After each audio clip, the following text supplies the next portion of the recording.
Fluent Flow podcast. New videos every day. Let's learn English together. Welcome to the deep dive. This is where we take the information, you bring us your articles, notes, research, all that stuff, and really unpack it together. Yeah, we try to find the key insights, the practical bits hidden inside.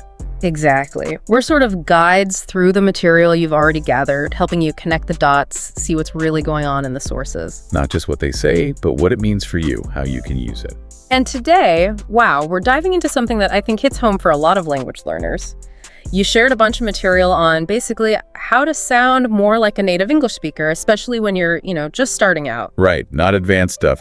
This is aimed squarely at beginners. Which is great. And what really jumps out from this material right away is this promise. You can actually start doing this today, like right now. Yeah, not in some distant future. Not after years of classes or whatever, today. Which feels, really empowering. It is, because that whole idea of sounding native-like, it often feels huge, almost impossible when you're a beginner. Totally. You think you need perfect grammar, perfect accent. Exactly. Years of immersion, maybe. But this material, it kind of reframes the whole thing, makes it seem much more doable from day one. Yeah, it doesn't hit you with, complicated linguistic theory or anything. No drills for super advanced learners. Instead, it starts with this really fundamental idea, which seems to run through everything else. It's about consistency. That's the big thing. More than speed, more than trying to be perfect immediately. Right. It's not about being flawless tomorrow morning. Nuh-uh. It's about building habits, small habits, today. That seems to be the foundation. And that's smart, Yeah. Because focusing on small, regular steps stops you from feeling completely overwhelmed by, the sheer size of English. Yeah. It helps you build momentum with things you can actually do each day. That focus on practical stuff is where the real value is for a beginner, I think. Okay, I'm ready. Let's get into it. Let's dig into your source material and pull out the best, most actionable advice on how a beginner can start sounding more natural in English. Starting, right now. Agreed. And the source material itself gives us the perfect starting point. It begins by defining what speaking like a native even means for a beginner. And just as importantly, what it doesn't mean. Well, that's good, because I think that image, native speaker, can be really intimidating. So what does the source say it's not about right off the bat? It's super clear on this. It says, look, for a beginner, this is not about getting a perfect, London accent or a New York accent, sounding exactly like someone born there. Okay. And it's also not about using massive vocabulary words or really complex grammar that you might find in, say, academic writing.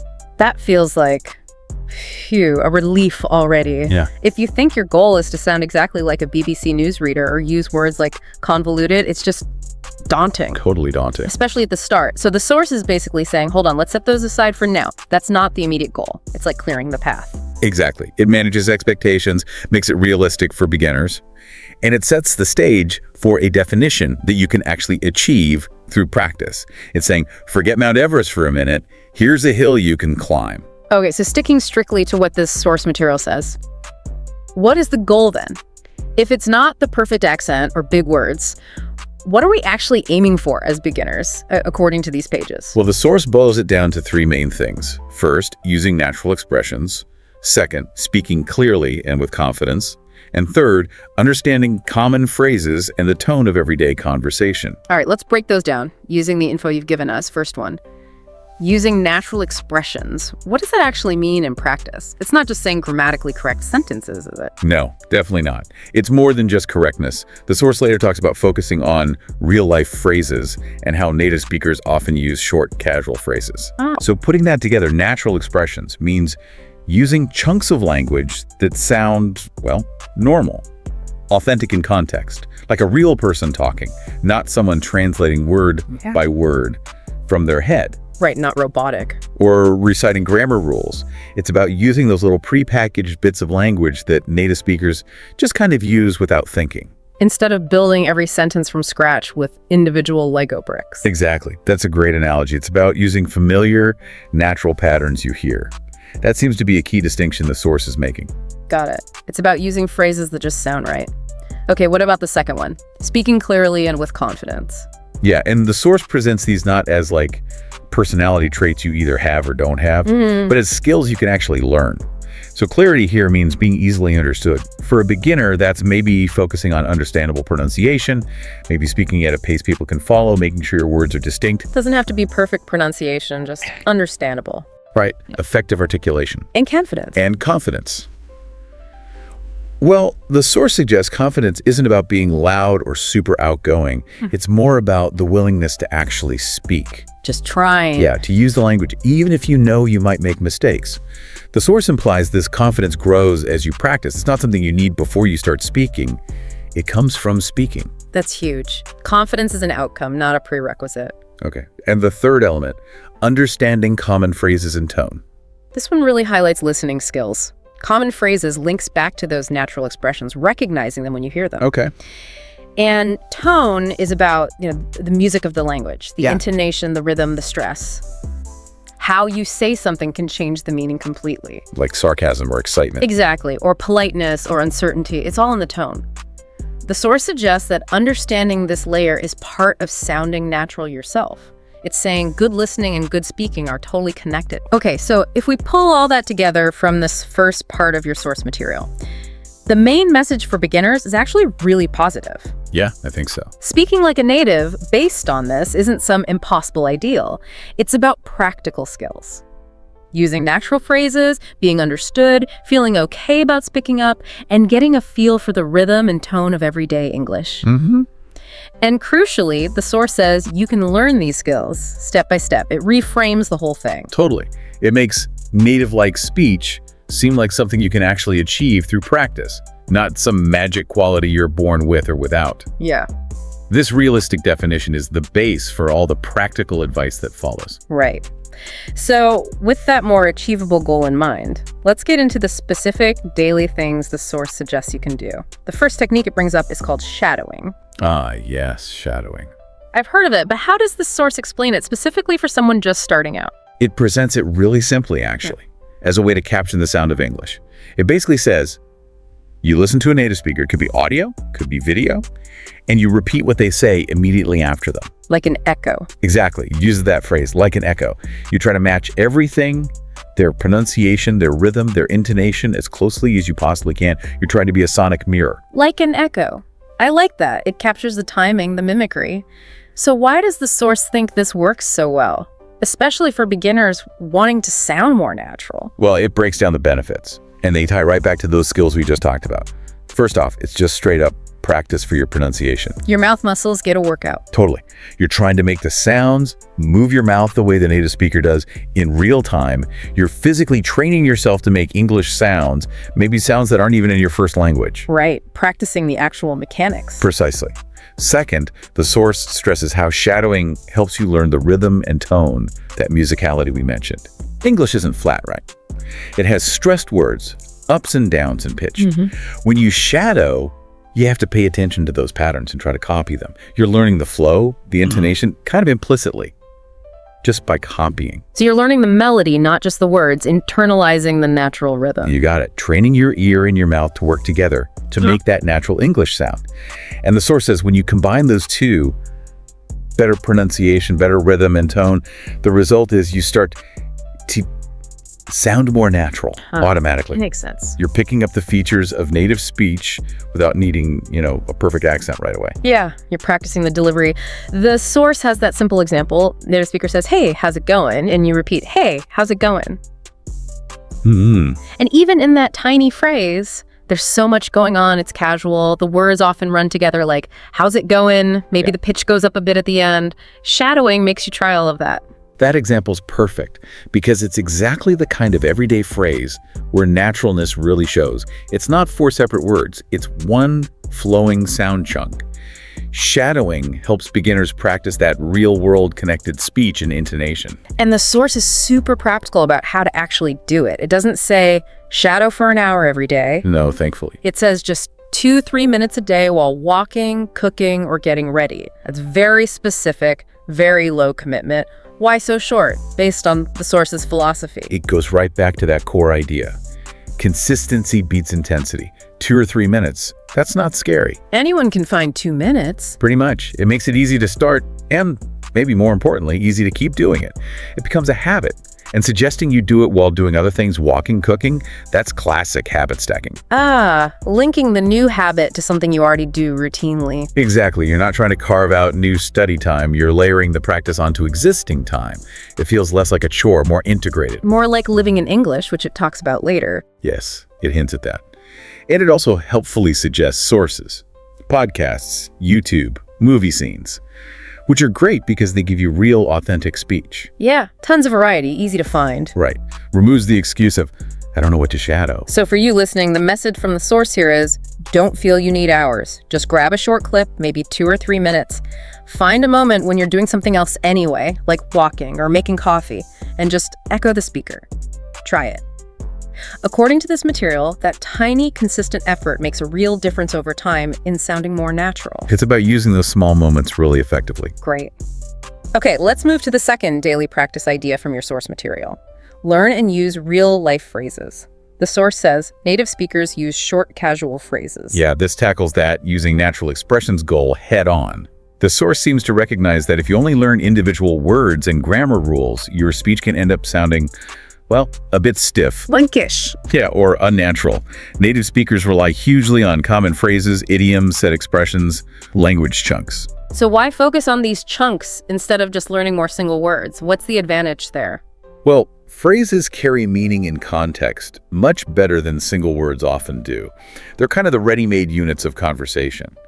Learning a phrase teaches you how words naturally go together, when to use certain expressions, and how to do things like greet someone or agree quickly. It skips the step of having to build the meaning word by word each time. Right, it gives you these pre-built components, makes you more fluent because you can just grab the right phrase. Like having ready-made little sentence parts that you know work and sound natural. The source gives specific examples, right? Let's look at those. It says, what's up means hello, how are you? Perfect example. Super common, very informal greeting, short, distinct rhythm.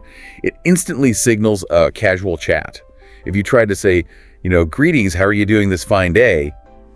In the same situation. A bit weird. Yeah, what's up is often the natural choice. Learning it isn't just learning through words, it's learning a social tool. Okay, next one. I'm good, just chillin', meaning I'm relaxing. Yeah, this one describes that relaxed state using really common, informal language. Just chillin' paints a clear picture. Saying, I am currently in a state of relaxation sounds. Like a robot again. Right. I'm good, just chillin'.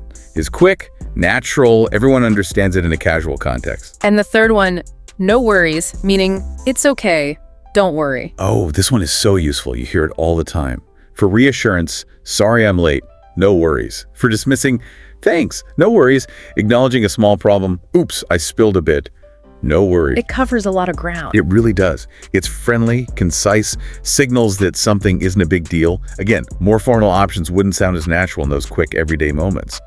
These 3 examples really show how efficient and natural these common short phrases are. They pack a lot of social meaning into just a few words, and the source gives a really clear method for learning them. Learn 3 new phrases a week. Very doable. Totally. 3 isn't scary, keeps it focused, fits that consistency principle. Prevents overwhelm. You can actually manage 3 a week. And then the crucial next step, the source says, use them in your day, say them out loud. This is the active part. Exactly. Just knowing them isn't enough. You got to practice retrieving them, saying them, making them active. And this leads to that suggestion that might feel a little unusual at first. The talking to yourself bit. Yeah. The source says even talk to yourself in English. It sounds maybe a bit silly, but the source gives a really strong reason why. It says, you are training your brain to think in English. What's the thinking behind that? How does talking to yourself train your brain? This is a really interesting point. When you talk to yourself in English, you're trying to skip that translation step from your native language. You're connecting your thoughts, your observations directly to English words and phrases.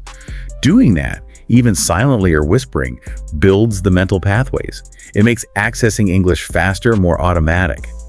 You're essentially practicing making English the language of your internal monologue, at least for simple things. You're internalizing it, making it the go-to language for those thoughts. And the source gives examples of how to do this with the phrases, right? Yes, and the examples are great because they link the phrase to a specific common action. Like, it suggests saying, what's up, when you look in the mirror. Okay. That action becomes the trigger. Simple, low pressure, maybe even a bit fun. Or saying just chilling when you physically sit down to relax. Exactly. The action prompts the phrase. You're creating these little moments to use the language naturally, connecting it to your immediate reality. You're training your brain to associate that state of relaxing directly with the English phrase, just chilling. That's actually really clever. Yeah. So for you listening, the source is basically giving you permission, encouraging you even to have these little chats with yourself in English. Pick your 3 phrases for the week. Try saying what's up to your reflection, or just chillin' when you flop on the sofa, or no worries when you drop a pencil. According to the source, this is a direct route to start training your brain to think in English. Yeah, it makes the language a tool for your own life, not just a subject you study. Speaking of fitting English into your life, the third technique from the source is about changing your phone or apps to English. Ah, yes, the immersion technique. Simple, but the source is very positive about it. It just says, yes, this works. Straightforward. And the reason? When your phone is in English, you read the language all day. Why is that constant, almost passive exposure so good, according to the source? Well, think about how often you look at your phone. Constantly. Right. Unlocking it, opening apps, checking notifications, navigating menus. It's nonstop reading, even if it's just a few words at a time. Changing the language means you're getting this steady drip feed of English all day long. It's not like sitting down to study a textbook. Not at all. It's background exposure woven into something you do dozens, maybe hundreds of times a day. Your brain just absorbs it through repetition. You're learning without really feeling like you're learning. Exactly. Passive learning on top of a habit you already have. And the source points out the kind of words you learn this way. It mentions settings, call, delete, send, turn off. Very functional words, device related. Precisely. And that's why it works so well. These are words you see all the time in that specific context. You learn send because you tap it to send things. You learn delete because you tap it to get rid of things. You learn settings because you go there to change things. The action reinforces the word. Immediately and repeatedly.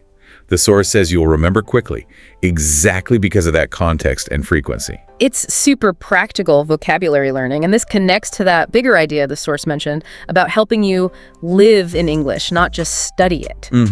That distinction feels really important in this material. Studying can feel separate from real-life exercises, lists. Living in English means using it for everyday things, communicating, getting information, doing stuff. Like operating your phone. Exactly. Changing your phone language is a perfect example. You're using English for a practical, non-academic task that you do constantly. It makes English feel functional right away. You turn your phone into a mini English environment. Pretty much. It shifts English from being just a subject into being part of your daily toolkit. So for you listening, the source presents this as maybe one of the easiest, fastest things you can do today with a potentially big impact. Just dive into your phone settings, switch the language. The source is confident it helps, and you'll quickly pick up those common functional words because you'll see them and use them all the time. A simple change, but constant exposure. It's like creating your own little English bubble on the device you probably use most. Okay, so we've talked about defining the goal, shadowing, using phrases, changing phone language. But the source material seems to be building up to one core habit, like the keystone holding it all together. That comes in the section about speaking every day. Yes, and the source is really direct here. No beating around the bush. It states, flat out, this is the key to fluency. The key. And the instruction is simple. Speak out loud every day. With that crucial addition, even if it's just to yourself, why is speaking aloud every single day considered the key, even if no one else is listening? The source connects it directly to sounding natural. It says the more you speak, the more natural you sound. It's highlighting that basic truth.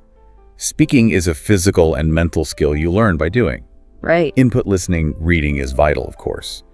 But it's the output, the active production, forming the sounds, finding the words, putting sentences together in real time, that really trains you for actual conversation. Thinking about speaking isn't speaking. You gotta work the muscles, coordinate everything. Yeah, access the language under a bit of pressure, even if it's just self-imposed pressure. You need that active practice. It's like knowing how to play chords on a guitar versus actually playing a song smoothly. You need to practice the performance. And the source is really helpful here, giving super simple ideas for what to talk about when you're practicing alone. Oh yeah, the examples are designed to be non-threatening. Very basic, very personal. Takes the pressure off needing amazing ideas of vocabulary. Like the first one, describe your day. I woke up, I had coffee, I feel good. Perfect beginner stuff. Simple past for things you did, simple present for how you feel, basic everyday words. Anyone can string those kinds of sentences together about their own morning. Or talking about the weather. It's sunny today, a little windy. Again, simple descriptions, Yeah. common weather words. Weather's always there, easy topic. Doesn't require deep thought. And asking yourself questions. What time is it? What should I eat? Simple question forms, focusing on immediate needs. Basic question words, common verbs. These are things you probably think anyway, so it's just practicing voicing them in English. What's great about these examples is how accessible they are. They're about your immediate world, using basic structures beginners can handle. They give you an instant script for that daily 2-minute speaking practice. Exactly. It lowers the barrier to starting. You don't need to invent stories, just narrate your reality. No.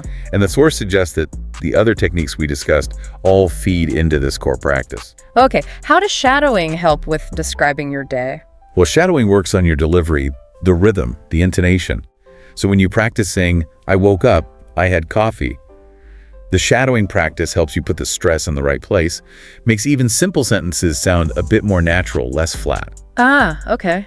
And the real life phrases. Those give you natural sounding chunks to slot into your descriptions. So instead of maybe thinking, I am feeling relaxed now, you might automatically pull out your learned phrase, I'm good, just chilling. Makes your self-talk sound more native-like. Less like translating in your head? Right. And changing the phone language. How does that fit? It just familiarizes you with vocabulary you might use. Like maybe you describe checking your phone. I looked at my phone, I tapped send. That word send is familiar because you see it all day. Okay, I see the synergy. The other habits support and improve this main habit of daily speaking. And the source connects this all back to that opening idea. Fluency is a habit. That's the big takeaway, really. Fluency isn't magic. It's the result of doing something consistently. Speaking English for a few minutes every single day, even just describing the weather to yourself. That's not just practicing English sentences, it's actively building the habit of fluency. It's the small daily steps adding up. So, for you listening, the source is making a really strong case here. Committing to speaking English out loud every day, even for just 2 minutes about simple stuff. That's the foundation. According to this material, it's the non-negotiable habit for sounding more natural and becoming more fluent. It's what makes the other practices really stick. It's the active part that turns knowing about English into actually using English. Right. Okay, we've covered the source's definition of the goal for beginners and these really practical daily techniques. The final part of the material kind of wraps it all up and hammers home that start today message again. Yeah, it's like a final summary in Pep Talk. It boils down the main advice. Don't wait years. Start small. Practice every day. Use real English. And it lists the actions again, right? Repeat native phrases. Which was section 3. Shadow short conversation. Section 2. Surround yourself with English. Like the phone language in section 4. And speak with confidence, even alone. Which was that key habit from section 5. Makes it a really simple checklist. Yeah, easy to remember. And why is starting today so critical? According to this source, it's not just a nice phrase. No, it's fundamental to the whole fluency is a habit idea. Habits start with day 1. The first step. Exactly. If you wait, inertia wins. But the source gives you methods you can literally start right now. Changing your phone language takes seconds. Shadowing for 2 minutes. Do it on your next coffee break. Talking to yourself can happen anytime. Starting today removes the excuses. The path starts now with one small action. It really puts the power back in your hands, doesn't it? For you listening, the message seems to be, you don't need to wait for anything or anyone. Based on this deep dive into your sources, you have the info, you have simple tools you can use right now. It starts with that first step. Turns it from a dream into something you can actually begin doing. Well, this has been, I think, a really practical and encouraging deep dive into your source material. It paints a picture of sounding more natural that feels achievable. Definitely. Focusing on clarity, confidence, natural phrases, the rhythm of English built through these small, consistent daily actions, not chasing some mythical perfect standard right away. Absolutely. The power here is in the consistency of these manageable practices. The shadowing for sound, the phrases for natural chunks, the phone for immersion, and that core habit of speaking daily. That's the package proposed by this source. And that underlying idea of fluency is a habit, and try to live in English, not just study it. That's a really potent way to think about it. Progress isn't just about study hours. It's about weaving English into your actual life, bit by bit, day by day. Which leads to a final thought for you, the listener, to maybe take away from this. If fluency is built by habits, and the idea is to live in English, what's one single simple interaction with English? Maybe changing your phone settings, maybe saying "what's up" to the mirror, maybe echoing one line from a song or podcast. What's one small thing you could decide right now to make a consistent daily habit starting today? What will be your first step on this path? A really practical question to finish on. Thank you for sharing these sources with us, allowing us to dive deep like this. It was a pleasure. Lots of actionable stuff in there. And for you listening, armed with these ideas from the material, the final message is pretty clear. You've got this. You really can start today. We'll see you on the next deep dive. Thank you for watching. See you in the next episode.